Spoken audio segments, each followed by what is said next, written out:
Beleza, então agora nós vamos analisar o que? Página número 11, objeto indireto. Página número 11, vamos analisar o objeto indireto.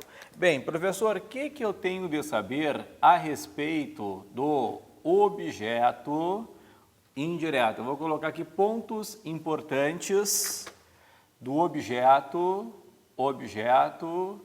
indireto. Quais são os pontos importantes do objeto indireto? Letra A.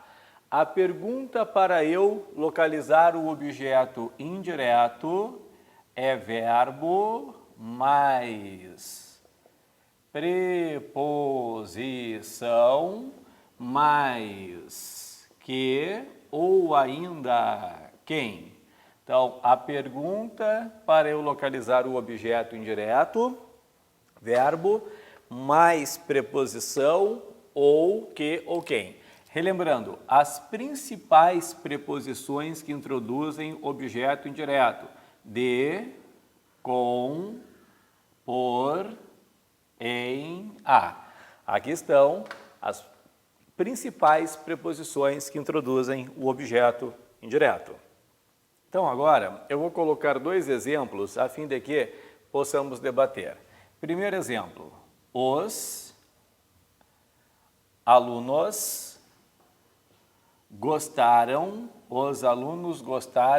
do filme. Os alunos gostaram do filme. Segundo exemplo, nós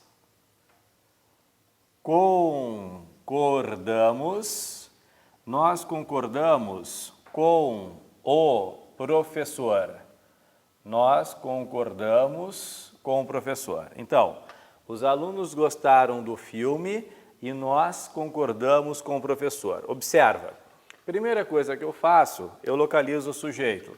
O sujeito aqui é os alunos, sujeito. O sujeito aqui é nós, sujeito. Agora, os alunos gostaram do filme. A pergunta que a gente faz é: os alunos gostaram do quê?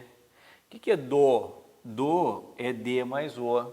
Então, aqui existe preposição, portanto, é objeto indireto, visto que do filme complementa o verbo gostar por meio de uma preposição. Esse verbo que tem objeto indireto é um verbo transitivo indireto. Tá? Então, do filme complementa o verbo gostar por meio de uma preposição, por isso objeto indireto. Nós concordamos com o professor. A pergunta é: concordamos com quem? Com o professor. Observa que esse com é a preposição, é um objeto indireto. Portanto, com o professor complementa o verbo concordar por meio de uma preposição. Portanto, verbo transitivo indireto. Tá certo? Então, aqui, dois exemplos de objetos indiretos. Relembrando, o objeto indireto, ele é um complemento verbal. Não há dúvidas. É um complemento verbal. Complementa um verbo por meio de preposição. Tá certo? Bom, agora vem um ponto muito importante, que é a letra B. A letra B é assim, ó. Eu sei que eu não ensinei ainda, mas eu tenho que falar. Nós vamos ver depois, mas eu tenho que falar, tá? A letra B é assim, ó. Objeto indireto versus complemento nominal. Objeto indireto versus complemento nominal. Professor, mas nós não estudamos o complemento nominal. Eu sei, nós vamos estudar ele de forma muito aprofundada. Tá? Quando chegarmos à página, deixa eu dar uma olhada aqui, 19, né? Nós vamos estudar, e aí nós vamos estudar inclusive aquela diferença que muitos alunos não sabem, o que é um complemento nominal, o que é um adjunto adnominal. Tudo veremos. Mas agora eu quero falar de uma que cai mais. Se é objeto indireto ou se é complemento nominal. Por quê?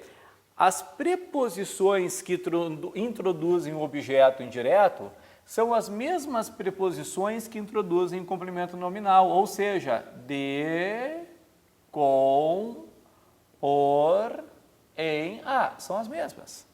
Se eu quiser, eu coloco para aqui, né? Para, de, compor, em a, são as mesmas. Agora, qual é a diferença? A diferença é que o objeto indireto complementa um verbo por meio de preposição. Esse é o objeto indireto. O complemento nominal complementa um nome por meio de preposição.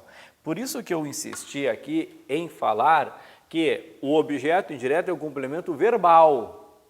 O direto também é. A diferença entre os dois: o objeto direto complementa verbo sem preposição e o objeto indireto complementa verbo com preposição. Então, essa é a diferença importante entre os dois. Um é com, outro é sem. Mas agora, aqui, o aluno já erra porque aqui tem preposição. A diferença é que um é complemento verbal, o outro é complemento nominal. Em você, complementa o verbo confiar por meio de uma preposição. Então, se complementa o verbo, e aqui o verbo é transitivo indireto, é objeto indireto.